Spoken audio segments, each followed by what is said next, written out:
পেটের জ্বালা বড়ই জ্বালা, তাই না? এখন হচ্ছে বিকেলবেলা, এমনিতে বড় দিন। তা আসলে কি সকাল বিকাল একটা অভ্যাস আমাদের মানুষের। ওই যে বললাম, পেটের জ্বালা বড় জ্বালা, শুধু ইচ্ছে করে খাই আর খাই। তো ইচ্ছে করলেই তার সবসময় খাওয়া যায় না, তো মাঝে মধ্যে চেষ্টা করি আর কি খাওয়ার জন্য, সামর্থ্য অনুযায়ী। সবসময় তো আর সব ধরনের খাবার দাবার খাওয়া যায় না, মন চাইলেও খাওয়া যায় না। ওই যে আমরা মধ্যবিত্ত, হিসেব করে চলতে হয়। তো এখন এই যে বিকেলবেলা কি খাবো, তো সেই জন্য এই যে একটু সেমাই রান্না করব আর কি। সেমাই রান্না বলতে শুধুমাত্র দুধটা গরম করব, এই যে মশলাপাতি দিয়ে এলাচ, দারুচিনি, তেজপাতা দুই টুকরা দিয়ে দিলাম। অফ ক্যামেরায় চিনি দেওয়া হয়ে গেছে। তো এই লাচ্ছা সেমাই খাবো, তো অনেকে অনেকভাবে খায়। আমি শুধু দুধটা সব ধরনের মশলা দিয়ে গরম করে তারপরে সেমাইয়ের মধ্যে যার যার পরিমাণ মতো নিয়ে দুধটা ঢেলে দেই জাস্ট। এইভাবে আমি লাচ্ছা সেমাইটা খেতে আমার পছন্দ। তো আজকে সেটাই করছি বিকেলের নাস্তার জন্য। এই তো দুধটা জাল করে নিতেছি। আসসালামু আলাইকুম, কেমন আছেন সবাই? আশা করছি প্রিয় ভাই বোনেরা ও দিদিমণিরা কাছে কিংবা দূরে, দেশ কিংবা দেশের বাহিরে, যে যেখানে আছেন আল্লাহর অশেষ রহমতে ভালো আছেন এবং সুস্থ আছেন। আমিও আলহামদুলিল্লাহ। এই তো আপনাদের মাঝে আবার ফিরে এসেছি নতুন দিনের নতুন একটা ভিডিও নিয়ে। আশা রাখতেছি আমার আজকের ভিডিওটিও আপনাদের কাছে ভালো লাগবে ইনশাআল্লাহ। তো আমার সাথে থাকুন আর দেখতে থাকুন। তো আজকের ভিডিওটি একটু উল্টা হয়ে গেছে। উল্টা মানে আজকে ভিডিওটা শুরু করেছি এই যে বিকেলের নাস্তা থেকে। আজকে দুদিনের মতো আমি নেটের বাইরে ছিলাম, তাই কারো ভিডিও দেখতে পারি নাই এবং নিজেও ভিডিও আপলোড দিতে পারি নাই।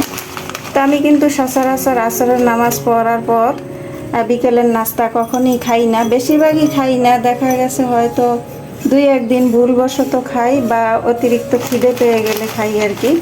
তার কারণ হচ্ছে একটাই, আসরের নামাজ পড়ে মাগরিবের নামাজ অবধি যদি আমি কিছু না খেয়ে থাকতে পারি তাহলে একটা নফল রোজার সমান সওয়াব হয়। তো আমি সবসময় এটাই করে থাকি। কেউ যদি না জেনে থাকেন তাহলে আজকে জেনে নিন। আসরের নামাজ পড়ে মাগরিবের নামাজের সময় পর্যন্ত যদি আপনি কিছু না খেয়ে থাকেন তাহলে একটা নফল রোজার সমান সওয়াব হয়। তো যেদিন থেকে আমি এই কথাটা জেনেছি বা শিখেছি সেদিন থেকেই আমি এই কাজটা করি আর কি। তো আজকে বেশি খিদে লেগে গেছে, তো সেই জন্য ভাবলাম যে সহজ রেসিপি কোনটা আছে সেটাই করে নিই। আর আমার মেয়েই বাসায় আছে আর আমি আছি, আর কেউ নেই, নিপা নেই। তো আমরা মা মেয়ে খেয়ে নেব আর কি। এই যে সহজ সেমাই। তো দুধটা একটু পরেই বসে যাবে, যেহেতু এগুলো লাচ্ছা সেমাই, কারণ একটু পরেই কিন্তু দুধ বসে একেবারে ঘন হয়ে যাবে। একটু কিশমিশ দিয়ে নিচ্ছি, বাদাম দেব না, বাদামও আছে কিন্তু দাঁতের অনেক প্রবলেম, বাদাম খেতে কষ্ট হয় আর কি। মেয়েও খাবে না, তাই আর বাদামটা নিলাম না। এই তো একটু পরেই একেবারে বসে ঘন হয়ে যাবে।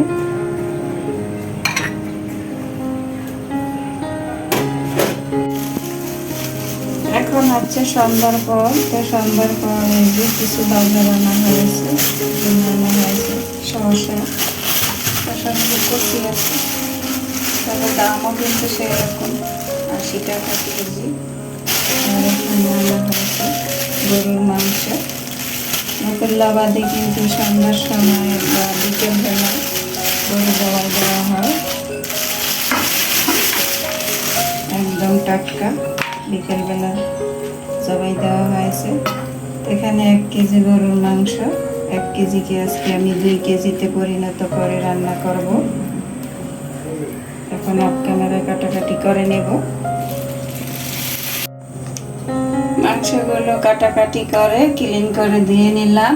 এখন এই তো হাতে মেখে তারপরে রান্নাটা করব। পেঁয়াজ, আদা, রসুন দিয়ে দিচ্ছি, রসুন কুচি করে দিয়েছি। আর দিয়ে দেব ধনিয়া গুঁড়ো, জিরে গুঁড়ো। তো আমার আপুরা, ভাইয়ারা, দিদিমণিরা যে যেখানে বসে আমার এই ভিডিওটি দেখছেন তাদের কাছে শুরুতেই প্লিজ একটা লাইক দিয়ে পুরো ভিডিওটা দেখে নেবেন। সবাই সবাইকে সাপোর্ট করবেন, তাহলে আমরা সবাই এগিয়ে যাব ইনশাল্লাহ। এখানে আলু যাবে, সেই পরিমাণ অনুযায়ী আমি হলুদ গুঁড়ো, মরিচ গুঁড়ো দিয়ে দিচ্ছি স্বাদ অনুযায়ী লবণ। তো এক এক রান্নার এক এক টেস্ট, হাতে মাখিয়ে রান্না করলেও টেস্ট, এমনি রান্না করলেও টেস্ট। গরুর মাংস তো গরুর মাংসই, তো এটার অন্যরকমেরই একটা স্বাদ। এখানে তো আমি হাতে মাখিয়ে আধা ঘন্টা রেস্টে রেখে দেব।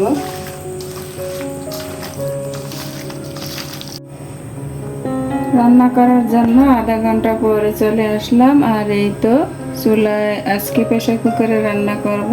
পরিমাণ মতো সাদা তেল দিয়েছি, তেলটা গরম হয়ে গেলে গরম মশলাগুলো দিয়ে দেব।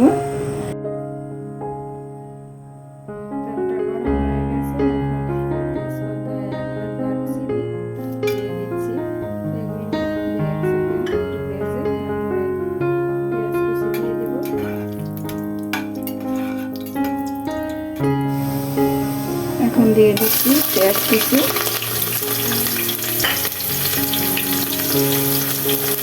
পেঁয়াজগুলো একটু হালকা ভেজে তারপরে মাংসগুলো দিয়ে দেব। এই তো পেঁয়াজগুলো হালকা ভেজে নিয়েছি, এখন একটু রেস্টে রাখা মাংসগুলো দিয়ে দেব।